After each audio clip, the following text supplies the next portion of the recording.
हाँ, तो last class में हमने क्या किया था, मास और वेट कर लिया था। अभी अपन क्या करेंगे, वॉल्यूम। क्या वॉल्यूम। तो सेकंड में लिखना भाई क्या है, वॉल्यूम। ये आपकी जो बेसिक प्रॉपर्टी है ना, जो बेसिक कॉन्सेप्ट है, उसका आपका कौन सा वाला पार्ट है, बी पार्ट है, जिसका नाम है वॉल्यूम। ठीक है, अब तू चुप रहो, ठीक है, तुम दोनों बात करना, ठीक है। क्या तुम्हें मेरे को बताना है कि 1 मीटर क्यूब में कितना लीटर होता है, 1 डेसीमीटर क्यूब में कितना लीटर होता है। मारना हो तुक्का भी मार देना, कोई दिक्कत नहीं है। 1 सेंटीमीटर क्यूब में कितना लीटर होता है, बता भाई। 1 मीटर क्यूब में कितना होता है, 1000 लीटर। ले भाई, एक बच्चे ने कहा 1000 लीटर और एक बच्चे ने क्या कहा 1 लीटर। लिख लिया मैंने, दोनों ही नोट कर लिया। और बताओ, तेरे को तो पता है ना, तू बता। और 1 डेसीमीटर क्यूब में, इसका तुम्हें पता नहीं होगा। 1 सेंटीमीटर क्यूब में नहीं, डेसीमीटर में 1 कर दो मेरे तरफ से। डेसीमीटर में तेरी तरफ से क्या कर दूं, 1 लीटर कर दूं। और इस वाले में क्या कर दूं, इसमें ग्राम वो मिलीलीटर, इसमें कितना 1 मिलीलीटर। और तेरा कुछ तो बोल, ऐसे ही तुक्का 100 लीटर। ठीक है, इसने 100 लीटर बोल दिया। अब जरा चेक करते हैं कि तुम कहां कहां पर सही हो, और क्या मेरे को ये बात जो लिखी हुई है इसमें मेरे को एक्चुअल डिफरेंशिएशन क्रिएट होता है नहीं होता, कि मैं ऐसे तुक्के मारे जा रहा हूं, ये क्या लिख दूं, ये वाला क्या लिख दूं। ये वाली बात समझ में आ रही है। 1 metre cube, 1 decimetre cube, 1 centimetre, कितने बड़े कितने नहीं बड़े। 1 मीटर क्यूब बनाने के लिए क्या करेंगे, पहले तुम एक बात बताओ, तुम्हें 1 मीटर पता है क्या होता है। तो एक बॉक्स तुम्हारे को अगर मैं कहूं 1 मीटर कितना होता है, तो तकरीबन इतना 1 मीटर होता है, ये 1 मीटर। तो एक बॉक्स लेना है जिसकी लेंथ 1 मीटर और उसकी ब्रेड्थ भी कितनी लेनी है 1 मीटर। तो एक स्क्वायर बन गया इतना बड़ा, और उसकी हाइट भी कितनी लेनी है 1 मीटर। तो कितना बड़ा बॉक्स बन गया। कितना पानी डाल दूंगा इसमें, तुमने 1000 लीटर की टंकी देखी है, वो भी कुछ इसी डायमेंशन की होती है। वो चौड़ी कम होती है, हाइट में ज्यादा होती है। ये थोड़ा चौड़ा हो गया बॉक्स। अरे मैंने एक क्यूब बना दिया भाई। 1 मीटर कितना होता है, मैंने एक क्यूब बना दिया जो 1 मीटर जिसकी क्या हो, यार ये 1 मीटर नहीं है ना। 1 मीटर तकरीबन इतना बड़ा होता है, इतनी बड़ी लेंथ, इतना बड़ा आपका क्या ब्रेड, और इतनी ही हाइट। तो जो आपका बॉक्स बनेगा उसकी जो आपकी वॉल्यूम आएगी वो कितनी आएगी, 1 मीटर लेंथ, 1 मीटर ब्रेड और 1 मीटर हाइट। तो क्या आएगी इसकी वॉल्यूम, वॉल्यूम आपकी आ जाएगी L into b into h. तो कितना हो गया 1 metre into 1 metre into 1 metre. क्या वैल्यू आ गई 1 मीटर क्यूब। तो इसके अंदर तो पानी चेक करके देखना, इतना बड़ा जो बॉक्स बनेगा उसमें 2 बच्चे भर नहीं जाएंगे क्या। अरे बोलो 1000 लीटर, कोई दिक्कत, बढ़िया। तो 1 मीटर क्यूब में 1000 लीटर आ गया भाई। ठीक है, तो ये 1 लीटर वाला मामला काट दे। इतने बड़े डब्बे में 1 लीटर पानी डालूंगा, मेरी 1 लीटर की बोतल नहीं आती क्या, समझ गए। तो 1 लीटर की भाई 1000 लीटर, और बड़ा डब्बा होगा। ठीक है, अब 1 सेंटीमीटर क्यूब की बात करते हैं। 1 सेंटीमीटर क्यूब कब बनेगा, जब लेंथ ब्रेड्थ और हाइट क्या क्या होंगे 1 सेंटीमीटर। तो 1 centimetre into 1 centimetre into 1 centimetre आ जाएगा 1 सेंटीमीटर क्यूब। अब बता 1 सेंटीमीटर कितना बड़ा होता है, इतना इतना इतना इतना कितना ये होता है। अबे 15 सेंटीमीटर का स्केल आता है ये। हाँ, तो 1 सेंटीमीटर इतना हुआ, इतनी लेंथ, इतनी ब्रेड्थ, इतनी हाइट। कितना बड़ा बॉक्स बना, जितना बना रहा हूं उतना ही बना है। ये डाल देंगे 1 लीटर पानी, ये 1 सेंटीमीटर क्यूब में 100 लीटर डाल देंगे। तुम्हें फील तो नहीं आता ना कि 1 सेंटीमीटर क्यूब कितना बड़ा है, आज तक नहीं आता था, अब आएगा।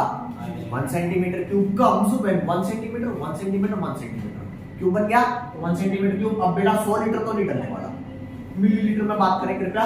तो ये वाली बात गलत है, कौन सी वाली बात सही है 1 ml वाली। तो 1 मीटर क्यूब में याद रखना 1000 लीटर, और 1 सेंटीमीटर क्यूब में 1 मिलीलीटर। और ये वाली 1 डेसीमीटर क्यूब में कितने लीटर है, ये मैं तुम्हें बता देता हूं कैसे। 1 डेसीमीटर के अंदर कितने सेंटीमीटर होते हैं, 10 सेंटीमीटर होते हैं। ये वाली बात मैं आपको पहले ही बता रहा हूं। अब मुझे वॉल्यूम चाहिए, वॉल्यूम 3 डायमेंशन होता है 2 डायमेंशन होता है, वॉल्यूम 3 डायमेंशन। तो वॉल्यूम निकालने के लिए क्यूब करूं या स्क्वायर करूं, क्यूब। मान लिया बात, ठीक है। तो मैं क्या करता हूं, क्यूबिंग बोथ साइड, ये शेम और ये भी शेम। कर दिया। तो ये वाला कितना हो गया 1 dm, अबे 1 into 1 into 1 1 हो गया, और dm into dm into dm dm cube हो गया, 10 into 10 into 10 1000, और cm into cm into cm cm समझ गया। तो 1 डेसीमीटर क्यूब 1000 सेंटीमीटर क्यूब हो गया, और 1 सेंटीमीटर क्यूब 1 ml होता था, तो 1000 सेंटीमीटर क्यूब कितना हो गया 1000 ml, और 1000 ml कितना हो गया 1 लीटर। तो 1 डेसीमीटर क्यूब 1 लीटर नहीं आ गया, अरे बोलो। तो 2 लीटर कितना हुआ 2 लीटर हुआ 2 dm क्यूब, अरे बोलो। और 3 लीटर 3 डेसीमीटर क्यूब। अब तुम जाते हो पेप्सी खरीदने, भैया 2 डेसीमीटर क्यूब पेप्सी दे दो, तुझे क्या मांग रहा है, एक काम कर 2 लीटर पेप्सी दे दे, बोलो। और वो भी ना समझ आ रहा हो तो 2 किलो पेप्सी दे दे। भाई उससे डेसीमीटर क्यूब नहीं पता, आपको पता है, अब पता है। तो 1 डेसीमीटर क्यूब क्या है 1 लीटर। तो कौन कौन सा सही था, इसमें कौन कौन सा गलत था, ये गलत था, ये गलत था, हाँ ये सही था, 1 लीटर ये सही था। Is that clear? बधाई हो, फटाक से लिखने से, फटाफट एकदम लिखना इसको।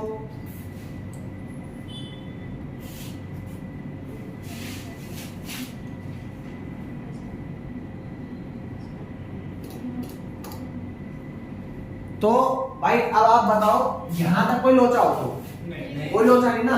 अब तुम्हारे को अगर कोई बंदा ये कहे, या तुम ही ये बात बोलो कि भाई मेरे को कैसे पता लगेगा कितने डेसीमीटर में कितने सेंटीमीटर है, या कितने मिलीमीटर में कितने किलोमीटर है, ये कैसे पता लगेगा। तो उसके लिए आपको कन्वर्जन दे रहा हूँ, ठीक है। कन्वर्जन क्या है, यहाँ पर ध्यान देना।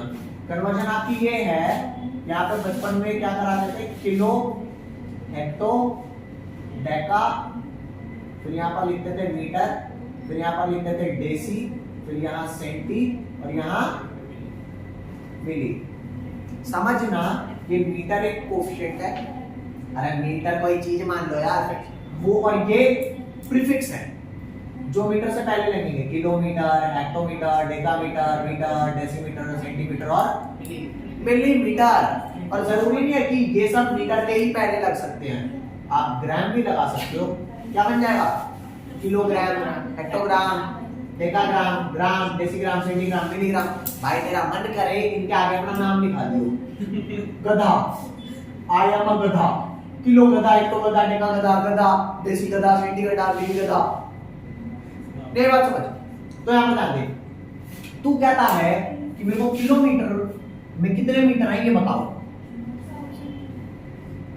बहुत चौड़े हो रहे हो 1000, क्योंकि ये तुम्हें पता है ना, क्योंकि ये बात तुम्हें पता है। लेकिन इससे कैसे निकालोगे, आपको किलोमीटर पे और जाना कहां पे है, मीटर पे।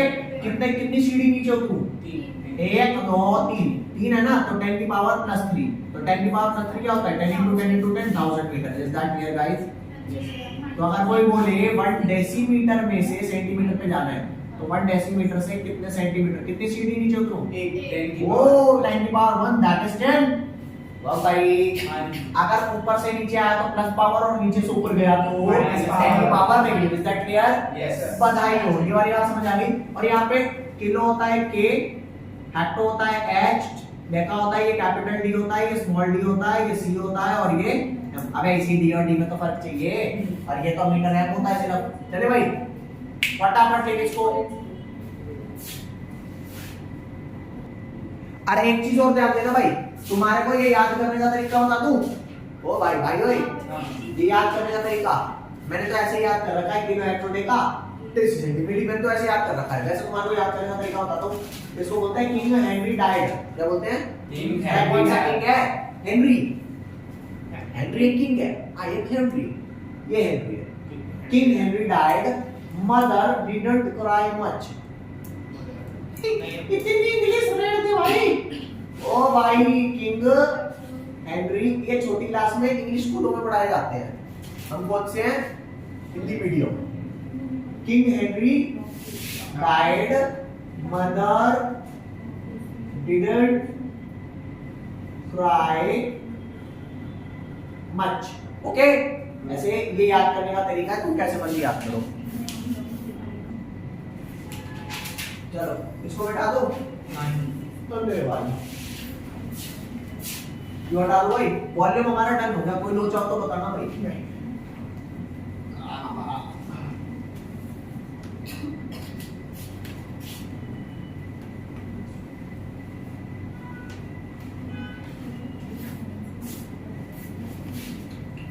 थर्ड लिखो भाई, डेंसिटी। तुम्हें डेंसिटी का फार्मूला पता है? बोल रहे हो? डेंसिटी का कोई फार्मूला नहीं पता? क्या जानते? Mass into volume. अबे ओ मास बाय वॉल्यूम। क्या है ये डेंसिटी? Mass on volume. ये करता क्या है मैं तुम्हें समझाऊंगा, ठीक है? डेंसिटी का क्या मतलब होता है समझाऊंगा। फिलहाल ये ध्यान देना, अगर तुम्हें बच्चों को पता है कि नहीं पता कि सॉल्यूशन के अंदर सॉल्यूट होता है और सॉल्वेंट भी होता है। क्या क्या होता है? सॉल्यूट और सॉल्वेंट होता है? किसको किस में डालते हैं? सॉल्यूट को सॉल्वेंट में या सॉल्वेंट को सॉल्यूट में? सॉल्यूट को सॉल्वेंट में। ओहो, इसको इसमें डाल देते हैं, है ना? तो अब याद देना, मान लो मेरे को डेंसिटी ऑफ सॉल्यूशन निकालनी है। किसकी डेंसिटी निकालनी है? Of solution. सॉल्यूशन की। तो मैं मास किसका डालूं और वॉल्यूम किसका डालूं? देख लो डेंसिटी ऑफ सॉल्यूशन चाहिए, मास किसका डालूं वॉल्यूम किसका डालूं? बता दे। वॉल्यूम मास सॉल्यूट का डालो और वॉल्यूम सॉल्वेंट। मास सॉल्यूट। ये बात समझ में आ रही है या तुक्के में बोल रहे हो? नहीं मेरा समझ में आ रही है। पक्का? कदे तुक्का मार रहे हो? तुम बता। 10th में पढ़ा था ये। हां 10th में पढ़ा था। 10th में था ही नहीं। सॉल्यूट सॉल्वेंट नहीं था। नहीं था। चल कोई तू इधर ध्यान दे, मास ऑफ सॉल्यूट और वॉल्यूम क्लियर? काट ले। वे था तो वो सॉल्वेंट सॉल्यूट आपने कराया था। आज भैया को क्या जानते? डेंसिटी अगर आप सॉल्यूशन की निकालने जा रहे हैं ना, तो मास भी सॉल्यूशन का ही डालेंगे। अभी ढंग से समझाऊंगा। और वॉल्यूम भी किसका डालेंगे? जैसे मैं तुम्हें बताता हूँ, मान लो आप डेंसिटी पेन की निकाल रहे हो, इस पेन की, तो मास भी किसका डलेगा और वॉल्यूम भी किसका डलेगा? पेन का। हमेशा याद रखना, जिस चीज की आप डेंसिटी निकालते हो उसी चीज का मास उसी चीज। पता है ये वाली बात ना बच्चों को पता नहीं होती। बहुत बच्चों को ये बात पता होता है कि डेंसिटी मास बाय वॉल्यूम होती है, but they don't know numerically कि किसकी मास किसका वॉल्यूम। ये समझ? तो फिलहाल अभी क्या याद रखोगे? जिसकी डेंसिटी उसी चीज का मास और उसी चीज की वॉल्यूम। और ये डेंसिटी का क्या मतलब होता है ये समझाता हूँ आपको। डेंस समझ आता है? डेंस क्या ज्यादा डेंस है, हवा या पानी? पानी। और ये सॉलिड सॉलिड डेंस नहीं है। डेंस का मतलब कुछ ऐसा होता है मोर पॉपुलेटेड, जो ज्यादा हो, मतलब कि डेंस का मतलब कोई चीज ज्यादा हो पर्टिकुलर कम जगह पे। जैसे हमारा कमरा है, यहाँ पे 100 बच्चे भर दूं या यहाँ पे 2 बच्चे भरे तो कहाँ डेंसिटी ज्यादा है? 100 वालों में ना। तो याद रखना, मान लो आपका एक सॉल्यूशन है A और दूसरा सॉल्यूशन है क्या? B। तो अगर A सॉल्यूशन की डेंसिटी है 1 ग्राम पर ml और इसकी डेंसिटी है 3 ग्राम पर ml। अरे डेंसिटी मास बाय वॉल्यूम होती है। मास आपका होगा ग्राम में, मास किसमें होगा बेटा? ग्राम में। और सॉल्यूशन क्या होगा? ml में। तो यूनिट क्या आई? ग्राम पर ml तो आई। भाई डेंसिटी मास बाय वॉल्यूम था, मास ग्राम में, वॉल्यूम ml में, तो ग्राम पर ml में। तो मान लो आपका मास कुछ था, वॉल्यूम कुछ था, कट पिटा के 1 ग्राम पर ml आया और ये कट पिटा के 3 ग्राम पर ml आया। तो कौन से सॉल्यूशन की डेंसिटी ज्यादा है? B की वैल्यू ज्यादा आ रही है ना। और इस बात का मतलब समझाता हूँ, यहाँ पर 1 ग्राम 1 ml का मास है। अरे बोको 1 ग्राम कितने ml का मास है? 1 ml। यहाँ पर 1 ग्राम कितने, यहाँ पे कितना ग्राम है 1 ml का? 3 ग्राम 3 ग्राम है 1 ml का। अब मैं बताऊँ 3 ग्राम पर ml। जैसे 20 रुपए पर सवारी, तो इसका मतलब क्या है? 20 रुपए की कितनी सवारी? 1। 20 रुपए 30 रुपए पर सवारी, इसका क्या मतलब है? 30 रुपए 30 रुपए एक सवारी। कमाई कब ज्यादा है? 30 वाली। क्योंकि पर सवारी 30 देके जाएगी ना। तो कहाँ डेंसिटी ज्यादा है? जहाँ 3 ग्राम पर ml है या जहाँ 1 ही ग्राम पर ml है? जहाँ पर 3 ग्राम पर बधाई हो। तो अगर दोनों का मैं 10-10 ml ले लूं, दोनों का 10-10 ml ले लूं, तो कितना मास हो जाएगा? 1 ml का 1 ग्राम, तो 10 ml का कितना ग्राम? 10 ग्राम। ठीक है। और 3 ग्राम 1 ml का, तो कितना ग्राम हुआ? 10 ml का। बधाई हो जी। तो दोनों का बराबर बराबर वॉल्यूम लूंगा तो कौन भारी आएगा? जो ज्यादा डेंस है या जो कम डेंस है? बधाई हो। समझ गए? नहीं समझे? बोलो। समझ गए। जैसे होता है ना कि आदमी दिख तो मोटा ताजा सा रहा है, वो ऐसा घना मोटा है, लेकिन तोला तो 10 किलो का ही आया। इसका मतलब क्या है? हाँ? इतना पैसा आदमी मात्र 10 किलो का, अरे कुछ खाता पीता है नहीं, हवा भर दी किसी ने, क्योंकि हवा डेंस होती है क्या? अरे जगह तो पूरी धूल। समझ रहे बात? नहीं समझ रहे? फटाक से लेके से डेंसिटी हो गया। बनी जानना भाई आगे आओ तो फिर लेट्स स्टार्ट द गेम। ये थर्ड समझ आया नहीं आया? कोई लोचा? नहीं गया।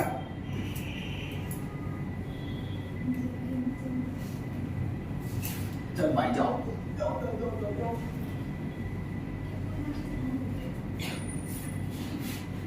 ये देखना क्या लिखना है यहाँ पे। चौथा लास्ट है टेम्परेचर। टेम्परेचर के अंदर आपको ज्यादा कुछ नहीं समझना, क्योंकि ये ड्रामा कॉन्सेप्ट है। क्या है? ड्रामा। सिर्फ और सिर्फ ड्रामा, नथिंग एल्स। यहाँ पर ध्यान दो, टेम्परेचर क्या है? आपका टेम्परेचर डिग्री सेंटीग्रेड में होता है और केल्विन में पढ़ा है? पढ़ा नहीं तो भी कोई दिक्कत नहीं, मैं बता देता हूँ। कन्वर्शन है केल्विन में, लास्ट में डिग्री फ़ारेनहाइट में, ठीक है? तो डिग्री सी, डिग्री फ़ारेनहाइट और केल्विन में कन्वर्जन बता रहा हूँ। डिग्री सी वाले टेम्परेचर को केल्विन में ले जाने के लिए क्या करते हैं? Question, how to convert degree centigrade into kelvin, है ना? मान लो डिग्री सी का जो भी टेम्परेचर है आपको उसे केल्विन में ले जाना है। केल्विन होता है K, ठीक है? तो प्लस कर दो 273.15, केल्विन में चला जाएगा। और अगर केल्विन से डिग्री सी में आना है तो माइनस कर दो 273.15। बताओ कैसे? Question, calculate 40 degree into kelvin, 40 degree C into kelvin, ठीक है? तो डिग्री सी है ना, केल्विन में जाने के लिए क्या करें? 273.15 ऐड, तो 40 में क्या ऐड कर दिया? 273.15, तो ये 40.00 लिख लो, क्या हो गया? 5 1.383, तो 313.15, तो आंसर क्या हो गया? 313.15 kelvin. Is that clear? Yes बोल भाई। यस ये अगर केल्विन में गिवन होता और डिग्री में जाना होता तो माइनस 1 पॉइंट माइनस कर देता। कोई लोचा? नो वे। फटाक से आ गया जा ले। हाँ, अब डिग्री सी से फ़ारेनहाइट में जाने का, मान लो डिग्री सी का जो भी टेम्परेचर गिवन हो उसको 9/5 से क्या करो? मल्टीप्लाई और प्लस कर दो 32। किसमें पहुंच गया बेटा? Degree Fahrenheit. कोई लोचा? नहीं गया। तू बता। Question, calculate 40 degree centigrade into degree Fahrenheit, तो क्या हो जाएगा? हम ले 9/5 इनटू 40 प्लस 32, तो डिग्री फ़ारेनहाइट का टेम्परेचर आएगा। ये कटा 8 9 72 प्लस 32 कितना हो गया? 104 फ़ारेनहाइट, है ना जी? अरे बोलो। हाँ जी भैया। बधाई हो, लिख दो जल्दी, लिख फटाफट लिख इसको। ले भाई देखियो, तो जो मैं बेसिक कॉन्सेप्ट आपको करा रहा था ना वो खत्म हो गया फर्स्ट टॉपिक। अब सेकंड टॉपिक क्या है आपका? Atomic mass. ये केल्विन से फ़ारेनहाइट है। हां, केल्विन से फ़ारेनहाइट। अबे क्या करेगा? केल्विन से ले जाना डिग्री में, डिग्री से ले जाना फ़ारेनहाइट में, क्या करेगा उसको? हो गया। नेक्स्ट आ जाए अगला। अगला क्या है? Atomic mass. Atomic mass. मास लिख भाई फटाक से। नेक्स्ट सेकंड मेजर टॉपिक, ये भाई सेकंड मेजर टॉपिक है आप लोगों का। इसका नाम क्या है? एटॉमिक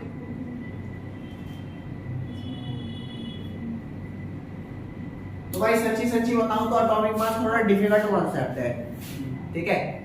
कोई डाउट आए पूछना, ठीक है? ऐसे कह दूं तो समझ जाना कि अभी थोड़ा वेट करना है। ऐसे बोल दूं तो ऐसे ध्यान देना। एटॉमिक मास की 2 डेफिनेशन लिखवा रहा हूँ, सच्ची बता रहा हूँ, दोनों में से एक भी नहीं समझ आएगी, ठीक है? जैसे तुमसे क्वेश्चन पूछूं व्हाट इज एटॉमिक मास, तो तुम कहोगे थोड़ा दिमाग लगाओगे यार, मास of an atom is called atomic मास। नाम क्या है? एटॉमिक मास, एटम का मास। तो इंग्लिश में क्या बोलेंगे? मास of an atom is called atomic मास। तो यहां पर लिखते हैं, देखो बेटा, मास ऑफ एन एटम, ठीक है, मास of an atom is called atomic मास। ये नहीं है, उसके बीच में एक चीज घुस गई है, उस चीज का नाम पता है क्या है? With respect to 1 AMU is called atomic mass। क्या बोला बेटा मैंने? बोल बे, क्या बोला? Mass of an atom with respect to 1 AMU is called। भाई वो तो समझ में आ रहा था कि mass of an atom is called atomic mass, लेकिन ये नहीं समझ आया ना mass of an atom with respect to 1 AMU। तो बोलो भाई, बोलना मार दे इस पे कि यो बात समझ नहीं आई, मैंने समझाई पर मेरे समझ नहीं आई, समझा? एक और डेफिनेशन लिखता हूं, वो भी तेरे समझ नहीं आएगी। लिख, और क्या लिखेंगे? और it is defined as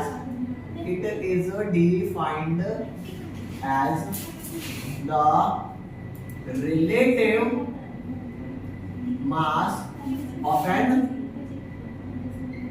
atom with respect to 1 AMU।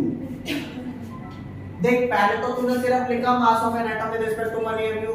Mass of an atom तो समझ आया, लेकिन विद रिस्पेक्ट टू 1 AMU नहीं आया। चल गोली मार इस बात को। इट इज डिफाइंड एज, अब मेरे ये रिलेटिव भी नहीं समझ में आया। अरे मास ऑफ एन एटम तो आया था ना समझ, लेकिन रिलेटिव नहीं आया, और विद रिस्पेक्ट टू 1 AMU भी नहीं आया था। तो अब तो दो चीजें नहीं आई ना समझ। तो फॉर द टाइमिंग थोड़ा सा भरोसा रख के इन डेफिनेशन को लिख लो। At the end of this topic 15 से 20 मिनट के बाद तुम्हें ये पूरा आता होगा। चले आगे? हाँ जी। आओ फिर। तो ये बात बोलेगा कि आप दोनों ही डेफिनेशन के अंदर 1 AMU तो आ रहा है, ठीक है। 1 AMU का मतलब क्या, पहले तो यू बताते। तो 1 AMU का मतलब बता दूं? बताओ ना। तो 1 AMU का मतलब समझने के लिए आप लोगों को एक चीज समझनी पड़ेगी जिसका नाम है आइसोटोप। क्या है? आइसोटोप। चलो मैं तुमसे एक क्वेश्चन पूछता हूँ। मान लो ये सेम माँ बाप के बच्चे हैं। क्या है? ये सेम माँ बाप के, ठीक है, दोनों अलग अलग नहीं दिखते, सेम सेम दिखते हैं, ये क्या बोलेंगे? ट्विंस। क्या जरूरी है अगर ये ट्विंस है तो इनको सब चीज सेम हो? नहीं। क्या जरूरी है दोनों का मास सेम हो? नहीं। क्या? अरे 50 किलो का तो हो सकता है, 51 किलो का। अरे यार 1 किलो का डिफरेंस नहीं समझ में आ रहा होगा, लेकिन दिख तो एकदम सेम सेम से है ना। मम्मा ओए तू शाम है? नहीं मैं तो राम हूँ, वो शाम है। ये बात समझ? हाँ जी। बोलो। तो इस बात को समझे कि ट्विंस जरूर हो, दिखते तो सेम सेम है, लेकिन मास अलग अलग होगा। तो अगर मैं पूछूं आपसे कि कार्बन के 2 एटम हैं, दोनों एटम का एटॉमिक नंबर क्या होगा? 6। क्या जरूरी है दोनों का मास भी सेम हो? तुम्हें लग रहा है कि दोनों का मास सेम होगा, लेकिन ऐसे एटम जो सेम एलिमेंट हो, अब एटॉमिक नंबर सेम है मतलब एलिमेंट सेम है, एटॉमिक नंबर सेम हो लेकिन मास नंबर अगर अलग अलग आ रहा है ना, तो वो क्या होंगे? आइसोटोप्स। तो आइसोटोप्स की डेफिनेशन लिखवा दो पहले। The element having same atomic number but different mass number. बोल भाई, लेके से फटाक से आजा आजा आजा। पहले क्या लिखना है? आइसोटोप्स की डेफिनेशन बेटा। यार ये आइसोटोप्स कराना पता है क्यों जरूरी है? क्योंकि आइसोटोप आएगा 1 AMU में। ध्यान देना, आइसोटोप की डेफिनेशन बता रहा हूं। आइसोटोप्स क्या होते हैं? ए ना समझ आए तो बोलना भाई कि मेरे समझ नहीं आ रहा, तू ऐसे ही काम का चिल्ला रहा है। ठीक है, ध्यान दे। तो आइसोटोप्स लिखो, द एलिमेंट्स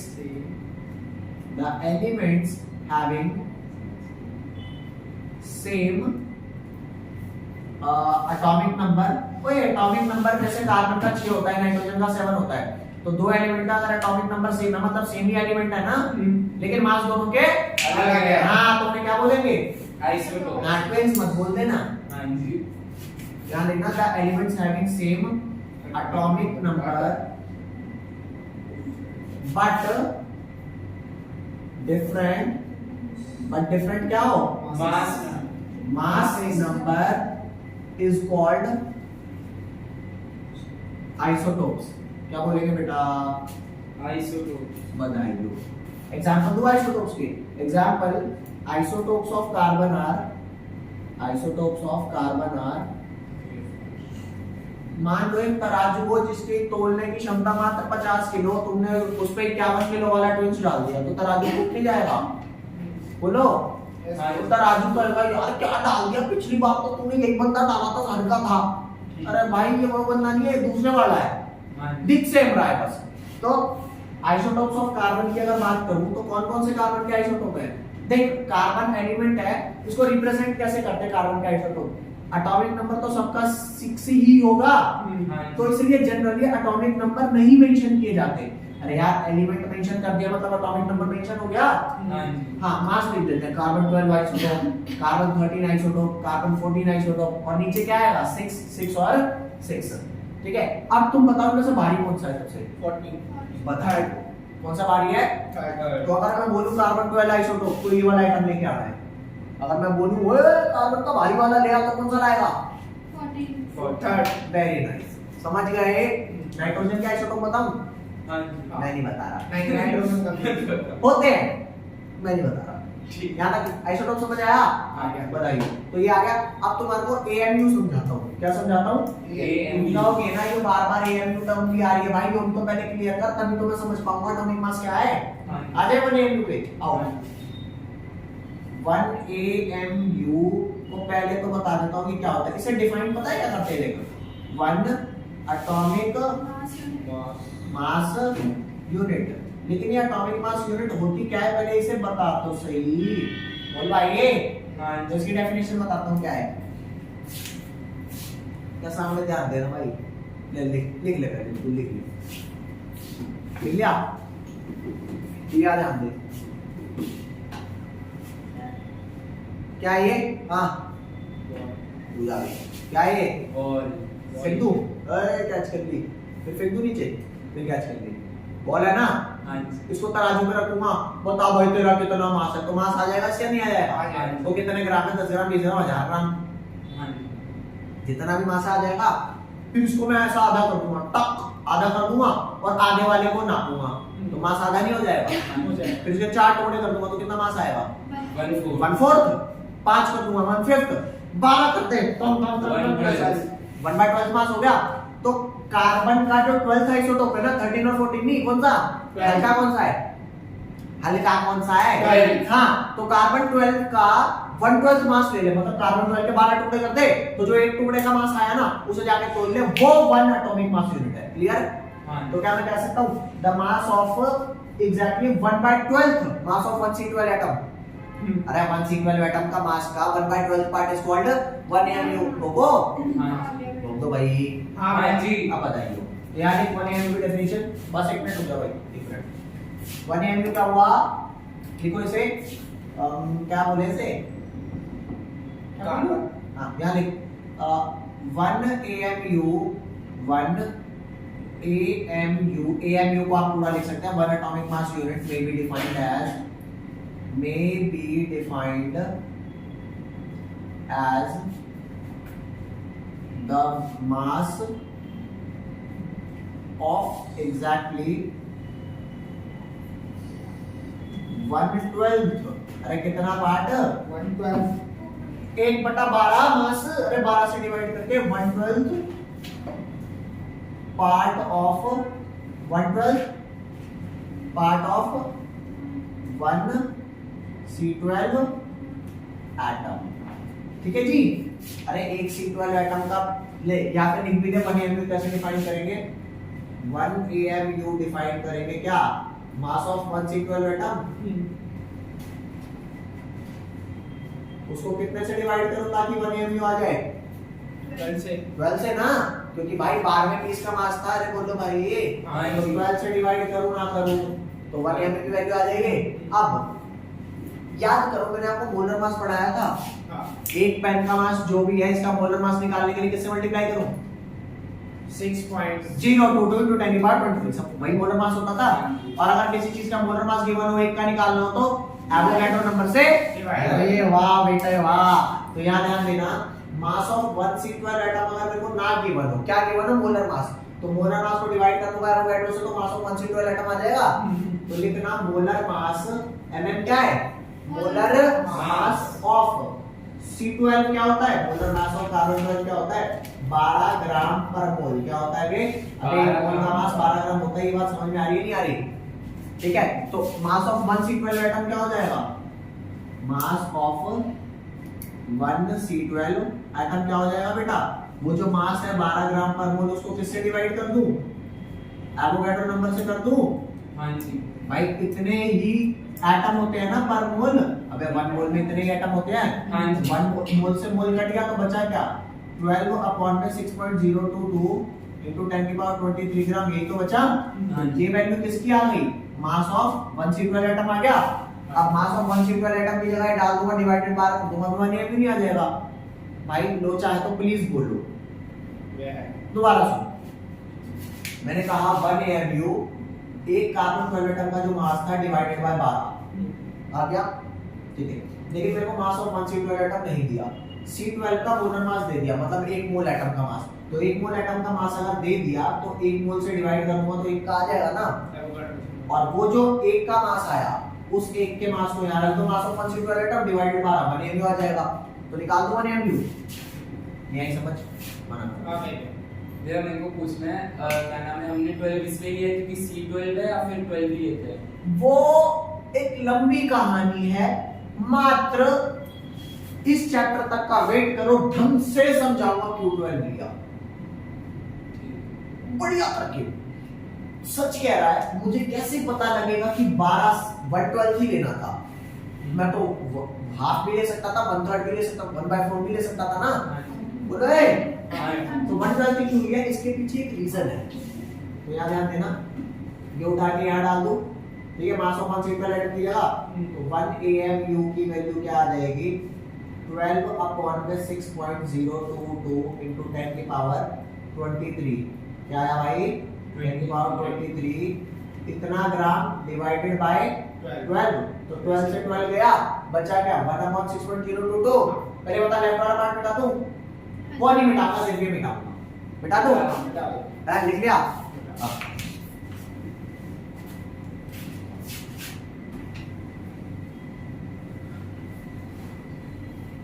यहाँ पर ध्यान देना भाई। तो 1 AMU की क्या वैल्यू आई? 1 upon 6.022 into 10 की पावर 23 और कितने ग्राम? और ये 10 की पावर 23 अगर ऊपर गया तो क्या हो जाएगा? 10 की पावर -23। अरे क्या बात लड़के, ये हुआ ना। हाँ। और इसे सॉल्व करूंगा तो आता है मेरा 0.16605 into 10 की पावर -23 और एक पॉइंट में ये इधर किसका आ जाता हूँ? राइट में, है ना। तो 1.6605 into 10 की पावर -24 हो जाएगा। नहीं -22 क्यों नहीं होगा? एक बात बता, ये 0.16 लिखा था, मैं इस नंबर को बड़ा कर रहा हूँ या छोटा? बड़ा बड़ा किया ना, तो ये वैल्यू छोटी होगी बड़ी होगी? बड़ी छोटी। भाई ये नंबर तूने बड़ा किया है तो इस नंबर को छोटा करना पड़ेगा ना, ताकि नंबर सेम रहे। तो इसलिए -23 से छोटा -24। तो ये वैल्यू आपकी किसकी थी? 1 AMU की। कोई पूछे ना, तुम बताओ 1 AMU बड़ा मास है छोटा मास है?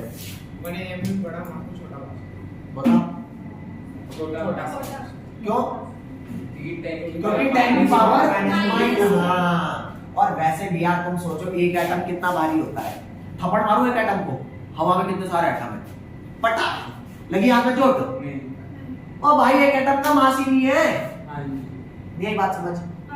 और एक एटम का भी 1/12 मास। वाह वाह वाह। मान ले किसी के घर में एक ही एटम हो जायदाद के नाम पे, वो 12 बच्चों में बंटने हो, ले जाओ प्लीज, ले जाओ उसको प्लीज, ले जाओ मेरा हिस्सा ले जाओ जल्दी से। दूसरा एटम मेरा भी ले जाओ। कौन काटेगा इस एटम को बैठ के? और वो जाएगा, उसे कहाँ लेके जाऊंगा? हवा में गया, मेरे तो खो गया, जायदाद खो गई। ये बात समझ। तो एक एटम का भी 1/12 मास छोटा नहीं आएगा तो क्या बड़ा आएगा? बोलो। अब इस बात का हमने क्या करना है? पहले बता, ये वाली बात क्लियर है या नहीं? बता दो। मैंने कहा atomic mass, mass of an atom with respect to 1 AMU होता है। तूने कहा 1 AMU क्या होता है, मेरे को एक्सप्लेन कर दे। मैंने कहा 1 AMU 1/12 मास होता है। तो C12 एटम का 1/12 मास 1 AMU था। मेरे को मास ऑफ 1C12 एटम नहीं पता था, मोलर मास पता था, तो मोलर मास को एवोगैड्रो से करा 1 का आ गया और 1 का डिवाइड किया, ये वैल्यू आ गई। बोल कोई दिक्कत नहीं भैया। है? अब तुम्हारे को ये एक क्वेश्चन पूछता हूँ, एटॉमिक मास क्या सिर्फ एटम का ही निकल सकता है या किसी और का भी निकल सकता है? एटॉमिक मास एटम एटम का ही निकल सकता है ना? हाँ? तुम्हारा निकल सकता है एटॉमिक मास? हाँ जी, हम एटम से बने। मेरे को लग रहा था तुम यही बोलोगे। तो यहाँ पर ध्यान देना, एटॉमिक मास सिर्फ एटम का ही नहीं निकल सकता, किसी का भी निकल सकता है। तू कोई को क्या निकल सकता है, वरना भी बता दे। बोल भाई, अरे बोलो। हाँ जी। तो पहले वो टेक्निक बता दो जिससे एटॉमिक मास निकलेगा। आओ तो फिर यहाँ पर ध्यान देना। मात्र 5 से 7 मिनट और लगेंगे, ये वाला टॉपिक तुम्हारा लिख जल्दी से ले भाई इधर आ। तो what I told you guys, पहले तो तुम्हें ये बता दूं ना कि एटॉमिक मास निकालते कैसे किसी भी चीज का। मान लो मुझे इस पेन का एटॉमिक मास निकालना है, किसका? इसका पेन का। तो इसे ले जाऊंगा तराजू पे तोलूंगा, तराजू में तोलूंगा तो वो तराजू भाई ये बता दे कितने ग्राम का। तराजू ने कहा भाई ये 10 ग्राम का, तो इसका एक्चुअल मास क्या हुआ? 10 ग्राम हुआ कि नहीं हुआ? हाँ जी। तो याद देना, आपको दुनिया में किसी भी चीज का एटॉमिक मास निकालना हो ना, मान लो आपको एटॉमिक मास किसका निकालना है? इस पेन का निकालना है। इस पेन का एटॉमिक मास निकालना है, तो कैसे निकालोगे? Actual mass of pen divided, और एक्चुअल मास पेन का किस में लेना है? ग्राम में लेना है, केजी और पाउंड में नहीं लेना। अरे बोल दो, हाँ जी। किस में लेना है? ग्राम में। मान ले मैं 50 किलो का हूं, तो बता मैं कितने ग्राम का हूं? 50,000 गधे।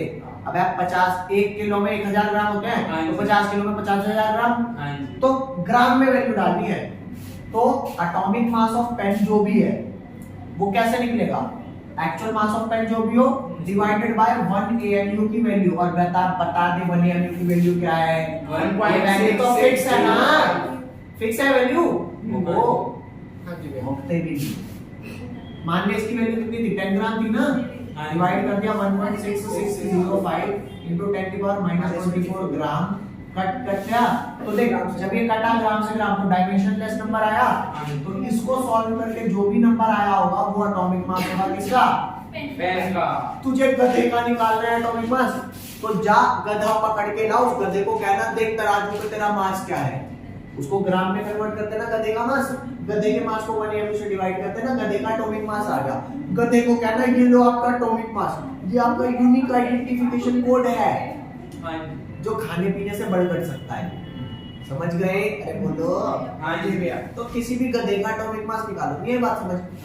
भाई दुनिया में तेरे को किसी भी चीज का एटॉमिक मास चाहिए, मान ले तेरे को इलेक्ट्रॉन का एटॉमिक मास चाहिए, तो मास ऑफ इलेक्ट्रॉन जो एक्चुअल मास ऑफ इलेक्ट्रॉन है वो ग्राम में डाल दे, डिवाइडेड बाय 1 AMU। ओहो मिल गया एटॉमिक मास ऑफ इलेक्ट्रॉन। ये बात समझ आ गई भैया। अब बोल दो भाई। आ गई भैया। क्लियर? अब यहाँ तो कोई लोचा नहीं कोई लोचा नहीं, आगे चले। ठीक है, लिख लो एक बार ये वाला सारा। तो भाई अब आप लोग क्या चीज ध्यान दोगे? अब आपको एक आखिरी चीज बताने जा रहा हूं, उस चीज का नाम है कि हमने एटॉमिक मास डिफरेंट एलिमेंट के पढ़े हैं। ठीक है, ध्यान रखना, बताता हूं। वो वाली बात समझ आ गई ना, एटॉमिक मास निकालते कैसे? ये भाई जिंदगी जीना मस्त एकदम चिल। मैंने आपको कहा तो तुम्हें पता है एटॉमिक मास हमने डिफरेंट एलिमेंट के निकाले हैं। एटॉमिक मास किसका? ऑक्सीजन का कितना होता है? 16 यूनिफाइड, पता है? अरे ऑक्सीजन का 16 होता है। और नाइट्रोजन का कितना होता है? 14 यूनिफाइड। और लिथियम का कितना होता है? 7 यूनिफाइड। क्लोरीन का कितना होता है? 35.5 यूनिफाइड। अरे बोलो। हाँ जी। ये होते हैं ना। अब तुम कहोगे ये निकल के कैसे आए? क्या बोल भाई? हाँ जी। कैल्शियम का होता है 40 यूनिफाइड। और कौन सा एलिमेंट लो? सल्फर का होता है 32 यूनिफाइड। तो तुम बोलोगे कि नहीं बोलोगे कि ये कैसे निकल के आए? डेफिनेशन समझाने जा रहा हूं, ठीक है? तैयार हो जाओ ये डेफिनेशन ढंग से समझने के लिए, ठीक है? तो ये वाला पार्ट हटा दो फिलहाल। हाँ जी। याद रखना, जिस भी चीज का एटॉमिक मास निकालना है उसका एक्चुअल मास अपॉन 1 AMU क्या आ जाएगी वैल्यू? एटॉमिक मास की। समझ गए? तो यहां पर ध्यान देना,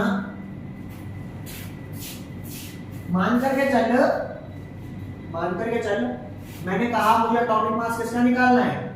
ऑक्सीजन का, किसका निकालना है? ऑक्सीजन का। तो मेरे को एक्चुअल मास किसका चाहिए? ऑक्सीजन। ऑक्सीजन की। नाइट्रोजन का ले लूं भाई, ले लो नाइट्रोजन। तो मेरे को एक्चुअल मास किसका चाहिए? नाइट्रोजन का। नाइट्रोजन। और वो भी ग्राम्स में चाहिए ना, हाँ। और डिवाइड करूंगा 1 mol से तो एटॉमिक मास आ जाएगा। हाँ। और क्या तुम्हारे को ये वैल्यू बता रखी है कि एटॉमिक मास ऑफ नाइट्रोजन कितना होता है? अरे गधऊ बता नहीं रखी क्या? बताया ही नहीं बताया। 7 होता है नाइट्रोजन का एटॉमिक मास। नाइट्रोजन का ए मम्मी 14 U। अबे ओ आई एम इसलिए कह रहा था 14U 14 होता है ना एटॉमिक मास। तो सोच करके देखना नाइट्रोजन का एटॉमिक मास 14 कब आया होगा? जब तुमने एक्चुअल मास नाइट्रोजन का 1 mu से डिवाइड किया होगा।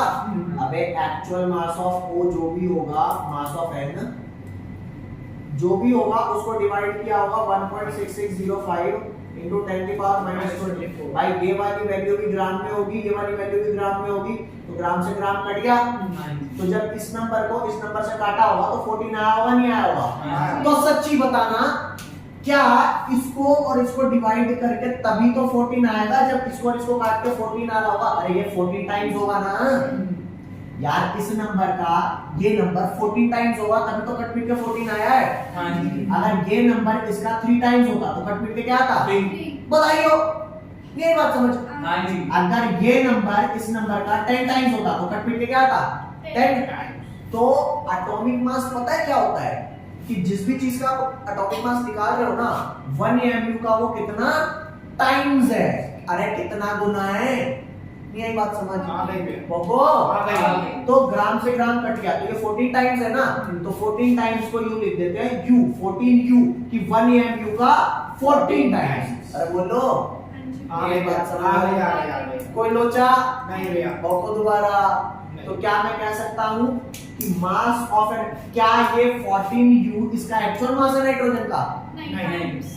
कितने टाइम्स है 1 mu? वो है ना, तो चेक करना ये है तो मास ऑफ एन एटम ही, लेकिन किसके रिस्पेक्ट में है? 1 mu है। ये बात समझ? Mass of an atom with respect to 1 mu is called atomic mass. अभी क्लियर हुआ कि क्यों बार-बार विद रिस्पेक्ट टू 1 mu बोल रहा हूं? क्योंकि ये जो एक्चुअल मास का कितने टाइम्स है 1 mu के कितने टाइम्स? तो 14 टाइम्स ये हुआ था ऊपर। या फिर ये भी कह सकता हूं क्या ये एक्चुअल मास तो नहीं है ना? नहीं। कह सकता हूं कि ये रिलेटिव मास है। किसके रिलेशन में है?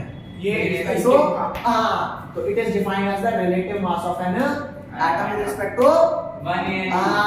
ये वाली आ गई, ऊपर वाली नहीं है, ऊपर वाली नहीं है। ऊपर वाली नहीं आई। अरे किसी भी एलिमेंट का ये एक्चुअल मास नहीं होता ये वाला। हाँ। एक्चुअल मास को इससे डिवाइड करके जो नंबर आता है वो होता है।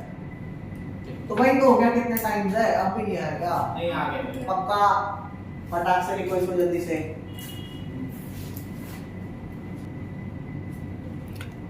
लास्ट चीज आना भाई, मोलर मास मैंने तुम्हारे को बताया था मास ऑफ 1 मोल। एक ब्यूटी बताता हूँ, ब्यूटी क्या है एटॉमिक मास वाले कॉन्सेप्ट की। एटॉमिक मास सिंगल एलिमेंट के लिए थे, तो इन एलिमेंट के मोलर मास बताता हूँ आपको। कितना था ऑक्सीजन का एटॉमिक मास? 16। तो एक O का जो मास होता है, एक मोल O के मास को क्या बोलूंगा? मोलर मास है ना। 6.022 into 10 की पावर 23 का मास, 1 मोल का मास यार। तो मोलर मास निकालने के लिए बहुत कुछ नहीं करना, जितना एटॉमिक मास है ना वही नंबर लिखना है, बस U के आगे क्या लगा देना है? आओ, यही बात समझ। अरे किसी एलिमेंट का जो एक एटम का एटॉमिक मास है ना, अगर उसी के 1 मोल का मास चाहिए तो बहुत कुछ नहीं करना, जो नंबर उसका एटॉमिक मास है उसके U के आगे क्या लगा देना है? हो गया काम। तो 16U atomic mass 16 gram molar mass, 14U atomic mass 14 gram molar mass, 7U atomic mass 7 gram molar mass. ओ बधाई हो। अब यहाँ पर एक और चीज बताते, लिख लो भाई प्लीज लिख लो, मेरे को पता है बहुत ज्यादा ओवर हो गया आप लोगों के लिए। लिख लो इसे या यहाँ पे डन कर दो। डन करता हूँ, आज इतना ही करना है, ठीक है? चलो बाय बाय।